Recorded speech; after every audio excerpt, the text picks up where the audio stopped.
Assalamualaikum warahmatullahi wabarakatuh. Selamat pagi, yang saya hormati Bapak Badrus Soleh SAG MA PhD selaku dosen pengampu mata kuliah kewarganegaraan serta rekan-rekan mahasiswa yang saya banggakan. Puji syukur kehadirat Tuhan Yang Maha Esa karena hari ini kita bisa berkumpul dalam ruang diskusi ini. Agenda kita hari ini akan terasa sangat istimewa karena kita tidak hanya berdiskusi secara teoritis, melainkan membedah sebuah karya literatur digital berupa e-book yang sangat relevan dengan realitas saat ini. Tanpa mundur lebih lama, mari kita sambut kelompok 7. Saya Muhammad Hafid bersama rekan saya Almer Alwarid Bisri dan Fitria Koirunisa akan memaparkan materi yaitu Pancasila sebagai etika hukum, pedoman moral bagi generasi muda Indonesia. Kepada rekan-rekan tim penyaji, waktu dan layar sepenuhnya kami persilakan. Terima kasih Hafid. Teman-teman, melalui e-book ini kami akan melakukan rebranding tentang Pancasila. Jadi Pancasila itu bukan sekadar hafalan seremonial saat upacara, melainkan sebuah sistem operasi untuk membangun habit positif setiap hari. Jadi fokus kami adalah transformasi nilai untuk menjadi tindakan konkret yang asik dan mudah dipahami oleh anak sekolah dasar. Dan untuk dalam e-book ini kami merumuskan 3 metafora sebagai fondasi dimensi nilai. Yang pertama ada kompas moral sebagai penentu arah empati personal. Yang kedua ada payung raksasa.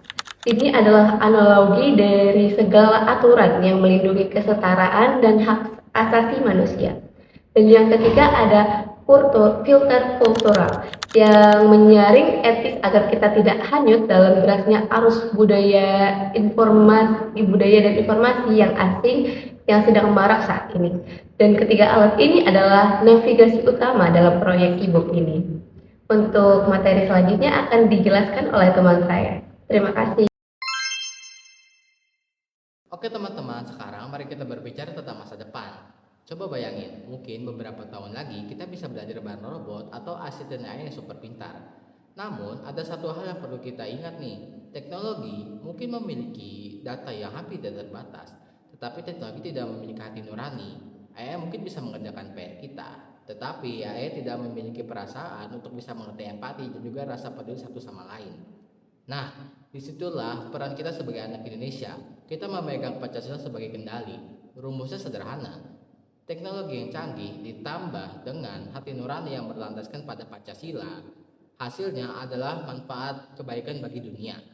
Contoh nyatanya, kita bisa ciptakan robot yang tujuannya bukan untuk berperang, tetapi untuk membersihkan sampah di laut, atau aplikasi kesehatan masyarakat gratis untuk warga miskin. Nah, harus kita ingat nih, secanggih-canggihnya teknologi, jantungnya tetaplah pada manusia yang bijaksana. Lalu, seperti apa sih sosok pemimpin masa depan yang kita cita-citakan itu? Nah, untuk menjawabnya kita bisa melihat pada diagram ini nih. Di sisi kiri, kita memiliki anak pintar. Ini adalah teman-teman yang otaknya cerdas, berpikir kritis, berani bertanya, dan juga mempunyai banyak ide kreatif.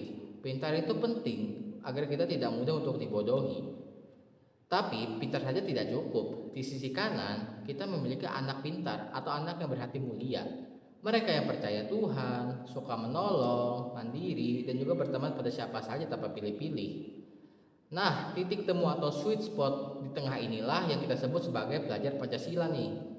Mereka adalah paket lengkap anak Indonesia di masa depan, yang otaknya cerdas untuk berkarya dan juga memiliki hati yang baik untuk menjaga keadilan.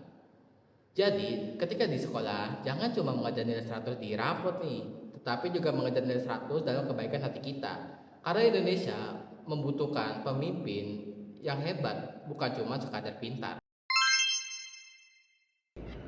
Menjadi anak hebat, pintar, dan berhati baik. Ada 3 gambar. Yang pertama itu di sisi biru atau anak pintar. Biru ini adalah anak pintar yang punya otak cerdas, mereka suka belajar dan punya banyak ilmu. Di sisi kuning adalah anak baik. Lingkaran kuning ini adalah anak baik yang hatinya mulia, mereka selalu peduli dengan orang lain. Dan di bagian tengah itu adalah pelajar Pancasila, yang dimana keduanya warna bertemu. Itulah yang kita sebut pelajar Pancasila. Jadi pelajar Pancasila itu lengkapnya otaknya cerdas, hatinya juga luar biasa baik. Dan yang pertama itu ada percaya Tuhan. Selalu ingat untuk beribadah dan bersyukur. Dan yang kedua adalah mandiri dan bisa sendiri. Tidak manja dan berani mencoba hal baru. Dan yang ketiga, berteman dengan semua, tidak pilih teman, semua adalah sahabat. Yang keempat, berani bertanya dan kritis. Kalau kita tidak tahu, jangan ragu untuk bertanya. Dan kelima adalah suka menolong, ringan tangan, membantu orang yang kesulitan.